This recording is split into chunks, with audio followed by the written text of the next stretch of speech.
दिनै आं नैबेहाय तामुलपुर जिल्ला बर' थुनलाइ आफाद आरो तामुलपुर दख'रा बर' फरायसा आफादनि जा बोसोरारि जथुम्मा बेवहाय नुजाथिफैनानै जोबोद गोजोननाय मोन्दों।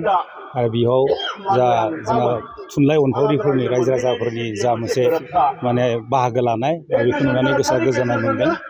आरो आं सानदों मिजिंथिदों रायजो राजाफोरनि मददाव दिनैनि बे हाबाफारिया माने मोजाङै जोबलांगोन बेखौ मिजिंथिदों। सार जिहेतु बर' थुनलाइ आफादनि जि बोसोरारि जथुम्माया चिराङाव जानो थांगासिनो बेवहाय मा गुबै आयदाखौ लानानै बांसिन सावरायनाय जोंनिया गुबै बेयाव आयदाखौ लानानै जोंनि जा बर' बिजोंखौ बै साइन्स जिथुनाखि माने हायार सेकेन्डारियाव लानायनि बेलायाव क्लास लानायनि बेलायाव बेयाव उदाङै जोंहा थान्दै मेला बेखौ जोङो फिन सावरायफिननाय जागोन।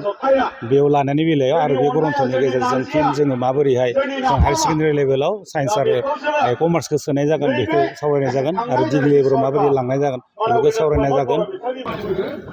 दिनै बे कुमारिघाटायावनो खुंफुंजानाय जेनाखि तामुलपुर जिल्ला बर' थुनलाइ आफादनि जेनाखि बोसोरारि जथुम्मा आरो कुमारिघाटा दख'रा दुलाराय फरायसा आफादनि जे थान्दै जख'न्थाइ आरो कुमारिघाटा प्राइमारि बर' थुनलाइ आफादनि जेनाखि थान्दै जख'न्थाइ जथाय खुंनाय जेनाखि बे जथुम्मानि जेनाखि गेवलां मेल बेवहाय बाहागो लानो मोननानै आङो जोबोद गोजोनग्लायनाय मोन्दों। आरो बे खाबुखौ होनायनि थाखाय खुंगिरि बिथांमोननिसिम आरो आफादनिसिम आङो रोजा रोजा साबायखर बावदों। गोजोनथाव बाथ्रा दिनै बे जथुम्मानि गेजेरजों तामुलपुर जिल्ला बर' थुनलाइ आफादा गोदानै मोनसे आफाद दाफुंनानै लानो हादों।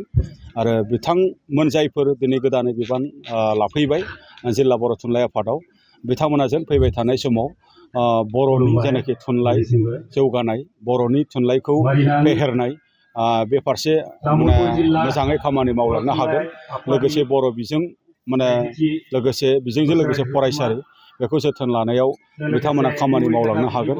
आङो बेखौ दिनै मिजिंथिदों आरो बिथांमोननिसिम आङो बे समाव गोजोनग्लायनाय आरो हामलायनायखौ आङो बावहरदों।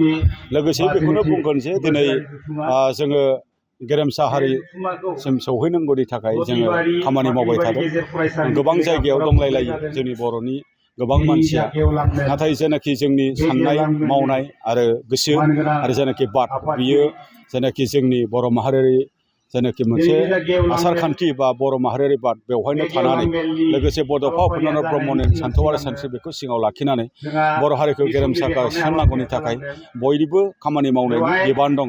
नंगौ, थांबाय थानाय हान्थिनाय लामायाव जोंनियाव गोबां खैदां खैफोद जोङो लोगो मोनगोन, चेलेन्जेस लोगो मोनगोन आरो बैफोरबायदि चेलेन्जेसखौ सौसिलांनायनि गेजेरजों जोङो जोंनि जेंनाफोरखौ जोङो बोस्रांनांगोन आरो जों अभारकाम खालामनांगोन। बेजोंनो लोगोसे सरकारा मावनो गोनां माखासे खामानिफोर जेनाखि जोंनि थाखाय मावना होनांगौ बेफोरखौ माने सरकारा समय मथे मावनानै होनांगोन। बेनि थाखाय जोङो सरकारखौ जोङो खावलायदों। जेरै